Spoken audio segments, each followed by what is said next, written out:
और आप देखिए कि देश को आजाद कराने के लिए, अंग्रेजों को इस देश से भगाने के लिए महात्मा गांधी जी को, कस्तूरबा गांधी को छोड़ने की जरूरत नहीं पड़ी। छोड़नी पड़ी क्या? कस्तूरबा गांधी को साथ लेके चलते थे ना। और एक आज के प्रधानमंत्री हैं, कहते हैं कि हमको देश की सेवा करने के लिए पत्नी छोड़ना पड़ा। हाय रे बेईमानी। मेरी एक दोस्त है, उसने मुझे कहा एक दिन कि मुझे मोदी जी बहुत पसंद है। हमने कहा कि तुमको हम ना पसंद हैं यह बात कोई दिक्कत नहीं है, लेकिन तुमको अगर मोदी जी पसंद हैं तो एक बात हम तुमको कहना चाहते हैं, ईश्वर करें कि तुमको मोदी जैसे ही पति मिले।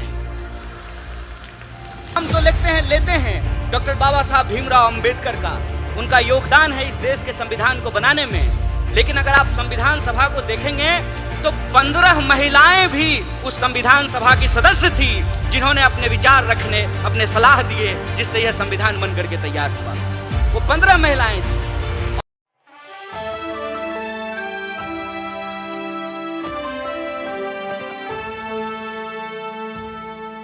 हमारा मानना है कि मौजूदा वक्त में समाज का कोई ऐसा तबका नहीं है जिसको अपनी लड़ाई सिर्फ अपने लिए और सिर्फ अपने दम पर लड़ने की जरूरत है।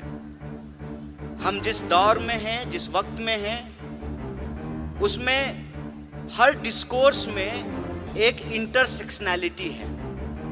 इंटरसेक्शनैलिटी कहने का मतलब यह है कि अगर हम सुरक्षा की बात करें तो सुरक्षा किसी एक तबके की नहीं, पूरे समाज की जरूरत है। अगर हम गरीबी उन्मूलन की बात करें तो ये किसी एक जेंडर के लिए नहीं, बल्कि ये सभी जेंडर पे लागू होता है। और अगर हम किसी भी तरह का समूह उसको ट्रेस करने की कोशिश करें सोसाइटी में, तो हम उसमें एक इंटरसेक्शनैलिटी को देखते हैं। इसीलिए हमारा मानना है कि आज के वक्त में जो आंदोलन अलग अलग हो रहे हैं, उन आंदोलनों को मिलाने की जरूरत है, उनको इकट्ठा करने की जरूरत है। मतलब विद्यार्थियों का आंदोलन है, लेकिन वो महिला अधिकारों का भी आंदोलन होना चाहिए। किसानों का आंदोलन है, लेकिन वो महिला सम्मान का भी आंदोलन होना चाहिए। इस देश में चाहे आदिवासी आंदोलन हो, दलित आंदोलन हो, विद्यार्थी आंदोलन हो, किसान आंदोलन हो, मजदूर आंदोलन हो, किसी भी राजनीतिक दल के जितने भी फ्रंट हैं, जैसे अगर हम अपनी पार्टी भारतीय राष्ट्रीय कांग्रेस की बात करें तो हमारा विद्यार्थियों का फ्रंट है NSUI, नौजवानों का फ्रंट है यूथ कांग्रेस, महिलाओं का फ्रंट है महिला कांग्रेस, किसानों का फ्रंट है किसान कांग्रेस।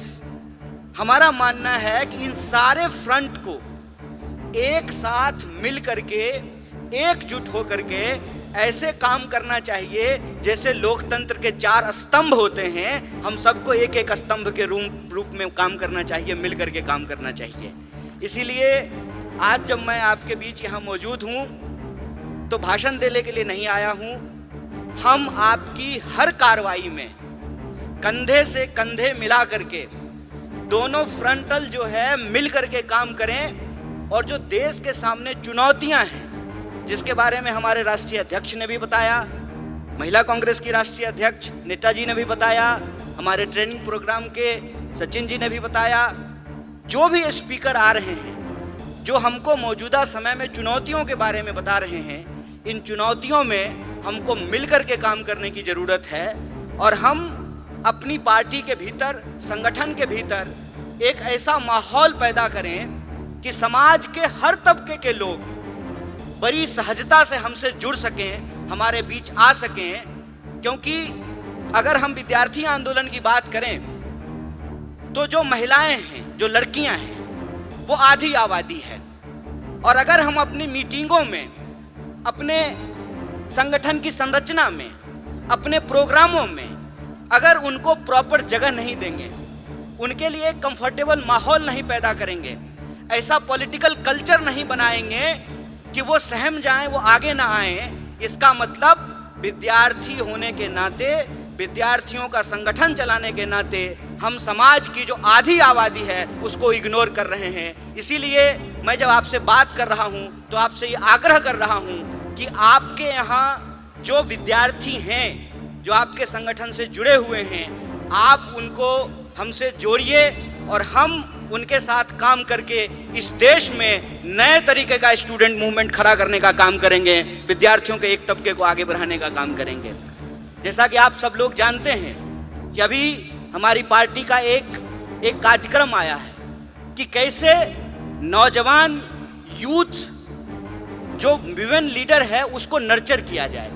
उसके लिए इंदिरा फेलोशिप की शुरुआत की गई है। हमको लगता है कि अलग अलग तरह का जो हमारा फ्रंट है उस फ्रंट को आपस में मिल करके एकजुट होकर के काम करना चाहिए और इस एकता को हम आगे बढ़ा सकें, उस कंफर्टेबल माहौल को हम लोग तैयार कर सकें जहां महिलाएं राजनीतिक कार्यक्रमों में आने से घबराएं नहीं, उनको डर ना लगे। ऐसा पॉलिटिकल कल्चर हमको एस्टेब्लिश करना चाहिए, क्योंकि सवाल आज हमारे सामने एक बहुत ही गंभीर है।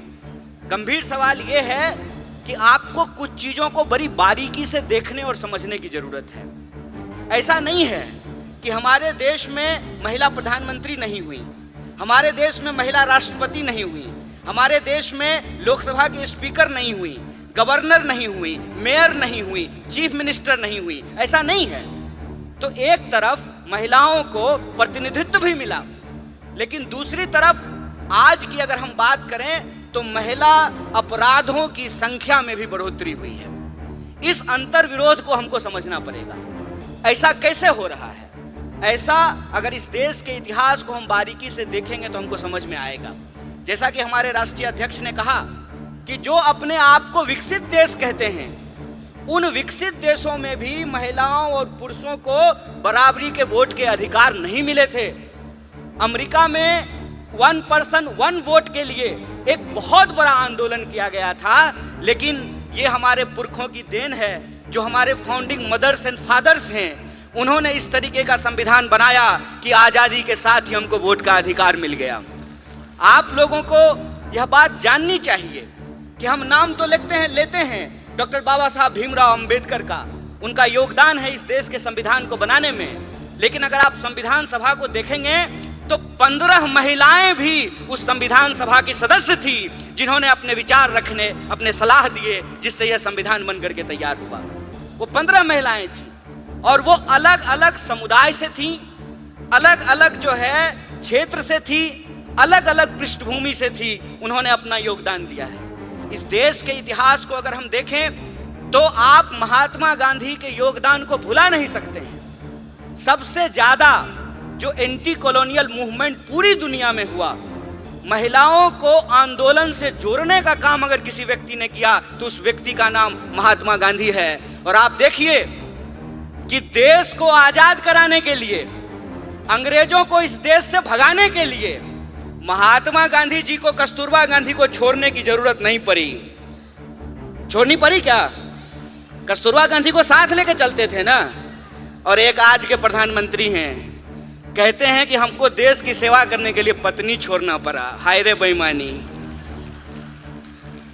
मेरी एक दोस्त है, उसने मुझे कहा एक दिन कि मुझे मोदी जी बहुत पसंद हैं। हमने कहा कि तुमको हम ना पसंद हैं यह बात कोई दिक्कत नहीं है, लेकिन तुमको अगर मोदी जी पसंद हैं तो एक बात हम तुमको कहना चाहते हैं, ईश्वर करें कि तुमको मोदी जैसे ही पति मिले।